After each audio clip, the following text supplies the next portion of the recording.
बाळासाहेबांच्या तमाम शिवसैनिकांना तुमच्या ह्या अनिश गाढवेचा, बाळासाहेबांच्या लहानच्या शिवसैनिकाचा आणि शिवसेनेच्या प्रवक्त्याचा मानाचा जय महाराष्ट्र। कालची नाशिकची घटना आपण सर्वांनी पाहिली असाल, अतिशय दुर्दैवी घटना। नाशिकच्या सिन्नरमध्ये राष्ट्रीय सेवा दलातर्फे कार्यक्रम आयोजित करण्यात आला होता। विचार मंथनाचा म्हणा, विचार प्रबोधनाचा म्हणा। या कार्यक्रमामध्ये एनएसएसच्या या कार्यक्रमामध्ये प्रमुख वक्ते म्हणून विश्वंभर चौधरींना आमंत्रित करण्यात आलं होतं।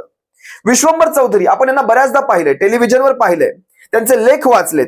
विश्वंभर चौधरी हे विरोधी विचारांचे नेते आहेत, विद्रोही नेते म्हणू शकता तुम्ही।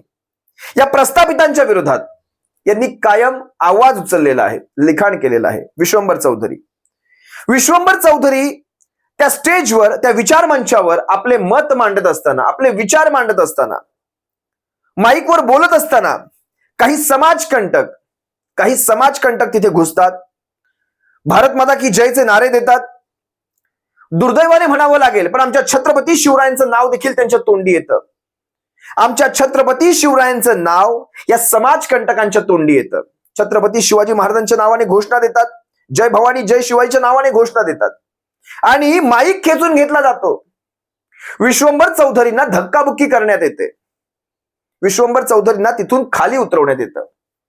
बघा, काल परवाचीच गोष्ट आहे। मी तुम्हाला म्हणालो होतो, या देशाची वाटचाल हुकुमशाहीच्या दिशेने चालू आहे। इथे कुठल्याही गोष्टीचं स्वातंत्र्य नसणार। एक काळ असा येणार ज्या काळामध्ये आपली अवस्था पाकिस्तान अफगाणिस्तानापेक्षाही भयंकर असणार आहे, कारण कुठलंही स्वातंत्र्य नसणार इथे। आजवर देशाची लोकशाही विचार स्वातंत्र्यावर टिकून होती। प्रत्येकाला आपलं मत मांडायचा एक अधिकार होता। इथे आता असं घडतंय, तुम्ही मत मांडलात तर तुम्हाला संपवलं जाईल, आमच्या विरोधात कुणीही राहायचं नाही। सरकार आमची, सत्ता आमच्या, सगळ्या प्रशासकीय यंत्रणा ह्यांच्या, अगदी साऱ्या यंत्रणांसकट।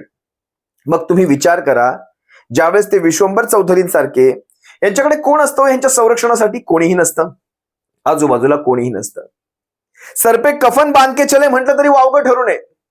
मी काल परवाच म्हणालो होतो, आम्ही जेव्हा या लढाईमध्ये उतरलेलो आहोत आणि शिवसेनेसारखा कडवट निष्ठावंतांचा पक्ष या लढाईमध्ये जर उतरलाय, तर लक्षात ठेवा, या समाजकंटकांनी लक्षात ठेवावं।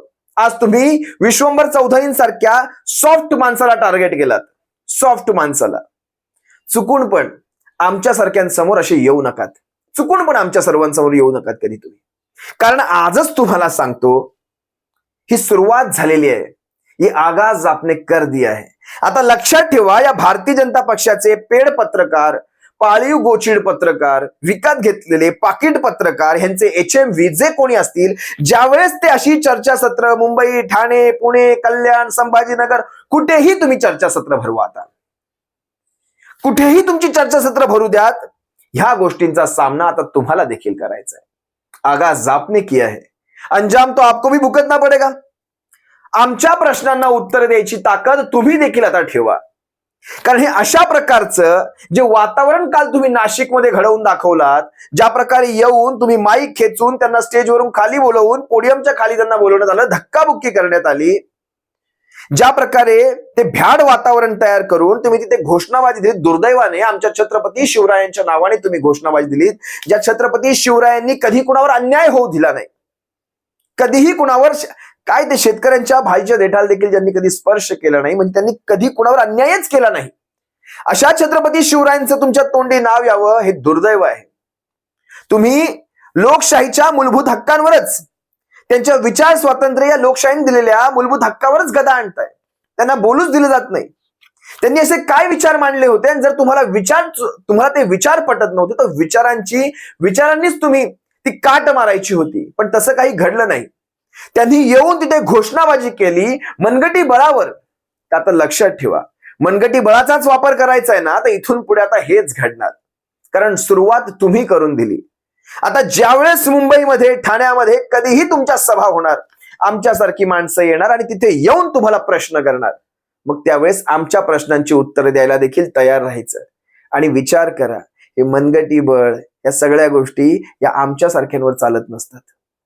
कदाचित विश्वंभर चौधरी हे सॉफ्ट टार्गेट तुम्हाला मिळाले असतील, पण ह्या गोष्टी आमच्या सारख्यांवर चालत नसतात.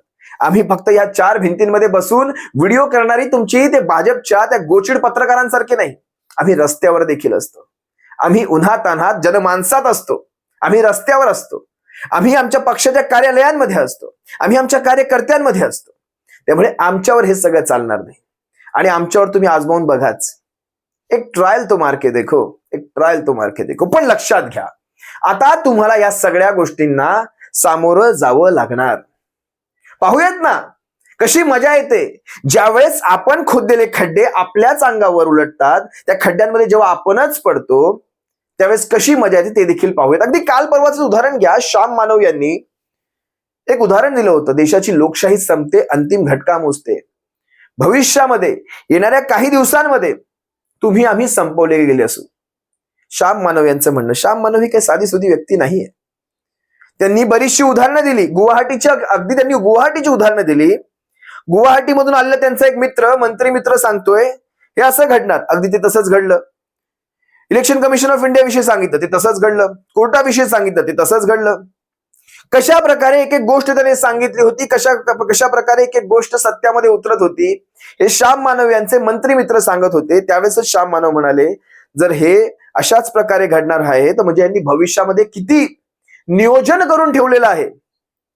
लक्षात घ्या, हे इतकं सोपं नाहीये. हा सारा प्रकार लोकशाही उलथवण्याचा एक सोची समजी साजिश आहे. सोची समजी साजिश. आणि ह्या आत्ताच्या काळामध्ये यांच्या विरोधामध्ये जे काही मुख्य वक्ते उरलेले आहेत, जे काही 2 शब्द बोलतायत, त्यांना एक तर खेचलं जातं, एक तर वळवलं जातं. एक तर लालूच, साम दाम दंड आणि भेद सगळं वापरलं जातं. हे सगळं वापरल्यानंतर देखील एखादा वक्ता ह्यांच्या विरोधात बोलण्याचं थांबवत नाही, त्याला टाटा बाय बाय केलं जातं. टाटा बाय बायचा अर्थ तुम्ही समजू शकत असाल. हे इतकं घाणेरडं वातावरण आजतागायत देशाच्या ह्या 70-75 वर्षांच्या स्वातंत्र्योत्तर कालखंडामध्ये कधी पाहण्यात आला नव्हता. काँग्रेसने जवळपास 60-70 वर्ष जे काही देशावर राज्य केलं असेल, त्या 60-70 वर्षांच्या कालखंडात देशाच्या लोकशाहीची अशा प्रकारची निर्गुण हत्या आणि देशाच्या लोकशाहीवर जो रोज चालू असला अतिप्रसंग आपण आजवर कधी पाहिला नव्हता. रोज लोकशाहीवर अतिप्रसंग होतोय, रोज लोकशाहीचा विनयभंग होतोय. मी विनयभंग आणि अतिप्रसंग हे खूप चांगले शब्द वापरले. कदाचित काही माझे वेगळे शब्द तुमच्या कानाला पटणार नाहीत, पण हे घडतंय. आज विश्वंभर चौधरींसारख्या बोलत्या व्यक्तीला आज आणखी कुणाला तरी एकाला गोळी झाडून मारलंय. मी ऐकलं कुठल्या तरी करणी सेनेच्या अध्यक्षाला गोळ्या घालून हत्या करण्यात आलेली. हे जे चाललंय देशामध्ये हीच वाटचाल आहे हुकुमशाहीच्या दिशेने. तुम्ही बोलाल तर तुम्हाला संपवलं जाणार. आज आमच्यासारखे कडवट निष्ठावंत आहेत. आमच्या सारख्यांपर्यंत तितकंस त्यांना ताठरपणे पोहोचता येत नाही, कारण त्यांचा ताठरपणा मोडून काढायची ताकद आमच्यामध्ये आहे. त्यामुळे आमच्यापर्यंत तितकं नाही. पण एक लिमिट असतं, एक मर्यादा असते. त्या मर्यादेच्या नंतर सगळ्यांपर्यंत पोहोचलं जाईल. मला सर्वसामान्य जनतेला आव्हान करायचंय, सर्वसामान्य महाराष्ट्रातल्या जनतेला आव्हान करायचंय, सर्वसामान्य संविधान प्रेमी जनतेला आव्हान करायचंय. वाईट ह्या गोष्टीचं वाटतं, उद्या 6 डिसेंबर डॉक्टर बाबासाहेब आंबेडकरांचं महापरिनिर्वाण, त्यांची पुण्यतिथी. तुम्ही पाहाल ह्या डॉक्टर बाबासाहेब आंबेडकरांच्या पुण्यतिथीला अशी माणसं जाणार आहेत ज्यांचे हात लोकशाहीच्या रक्ताने माखलेले आहेत. लोकशाहीचा खून झालाय. त्या खुनावर, त्या चाकूवर यांचे हात आणि यांच्या हाताच्या फिंगरप्रिंट्स, ते ठसे त्या चाकूवर ह्यांचे दिसतील. असेच माखलेले हात घेऊन, अगदी धुतले देखील नाहीयेत बरं, असेच माखलेले हात घेऊन ही माणसं उद्या बाबासाहेबांचं दर्शन घेतील. ज्या बाबासाहेबांनी ही लोकशाही लिहिली त्या लोकशाहीच्या निर्मात्याचं त्याच्या महापरिनिर्वाण दिनाला हे जाऊन तिथे पाया पडतील, ते ढोंग रचतील, सोंग रचतील आणि समाजाला दाखवतील आम्ही कसे बाबासाहेबांच्या विचारांचे वारस, बाबासाहेबांच्या विचारांना कशा प्रकारे आम्ही पुढे घेऊन जातोय. याचं वाईट वाटतं. साधं उदाहरण आणखी एक देतो. मुंडे साहेबांच्या तसबिरी समोर काही लोक नतमस्तक होत होती. आज मुंडे साहेबांच्या, गोपीनाथ मुंडे साहेबांच्या, अगदी पंकजाताई देखील तिथे उभ्या होत्या. त्यावेळेस हे चित्र पाहत होतो, का कुणास ठाऊक त्या तसबिरीतल्या मुंडे साहेबांच्या डोळ्याकडे नजर गेली आणि मुंडे साहेबांचे डोळे म्हणत होते, ज्यांचे हात माकले तेच हात आज जोडले गेलेले आहेत माझ्या समोर. ज्यांचे हात माकलेले आहेत तेच हात जोडले गेलेले आहेत. तुम्ही समजू शकता मला काय सांगायचंय ते. ही विरोधाभासी उदाहरणं पाहिली ना, कधी कधी मनाला वाईट वाटतं की नेमकं बोलणाऱ्यांचा हा जमाना राहिलेला आहे का? सत्यता, निर्भीडता, निर्भीड पत्रकारिता, निर्भीड विचार स्वातंत्र्य, निर्भीड लेखन, या सगळ्या गोष्टी राहिल्यात का? निर्भीड वृत्तपत्र राहिलेत का? कोणीही राहिलेलं नाही. एक साधाचा माणूस विश्वंभर चौधरींसारखा एक सर्वसामान्य माणूस आहे, तो सर्वसामान्य माणूस काय करू शकणार? काही करू शकत नाही. तुम्ही प्रस्थापित त्या माणसाचं भाषण बंद करून ह्यांना त्या बेडक्या फुगल्या, ह्यांच्या दंडाच्या ह्यांच्या बेडक्या फुगल्या, यांना फुशारक्या माराव्याशा वाटल्या की ह्या माणसाचं भाषण थांबवल्यामुळे आम्ही काहीतरी मिळवलं, स्वर्ग सुख मिळवलं. भारत माता की जयचे नारे दिलेत, आम्ही देखील भारत माता की जयच म्हणतो. सारा सारा भारत भारत माता की जयच म्हणतो. तुम्ही मला सांगा, छत्रपती शिवाजी महाराज म्हटलं की सगळ्यांच्या तोंडून जयच येतं. जय भवानी, जय शिवाजी, आपल्या सगळ्यांचे नारे हेच. मग तुम्हाला ते नारे फक्त द्यावे का वाटतात? काय ह्या नाऱ्यांच्या आडून तुम्हाला राजकारण करायचं असतं? काय ह्या नाऱ्यांना तुम्हाला बदनाम करायचं असतं? आपण सारे कडवट हिंदू, पण तुमच्यासारखे अंधभक्त नाहीत. आपण सारे कडवट कडवट कडवट, we are mad mad mad mad Hindu, पण तुमच्यासारखे अंधभक्त नाहीत जे झोपलेत आडवे तिडवे की तुमचे चरण स्पर्श, सफेद दाढीवाल्यांचे, काळ्या दाढीवाल्यांचे चरण स्पर्श आमच्या अंगाला कुठेतरी व्हावे, तुमच्या अंगाची कुठेतरी धूळ आमच्या अंगावर पडावी. इतके मॅड मॅड मॅड आम्ही नाहीत. आम्ही कट्टर हिंदुत्ववादी, पण तुमच्यासारखे अंधभक्त नाहीत. आम्ही चापलुसीगिरी करणारे नाहीत. आम्हाला आत्मविश्वास आहे स्वतःवर, आमच्या मनगटांवर, आणि आमच्याच आत्मविश्वासाच्या जीवावर या महाराष्ट्रामध्ये आम्ही पुन्हा ते शिवशाहीचं सरकार घेऊन येऊ.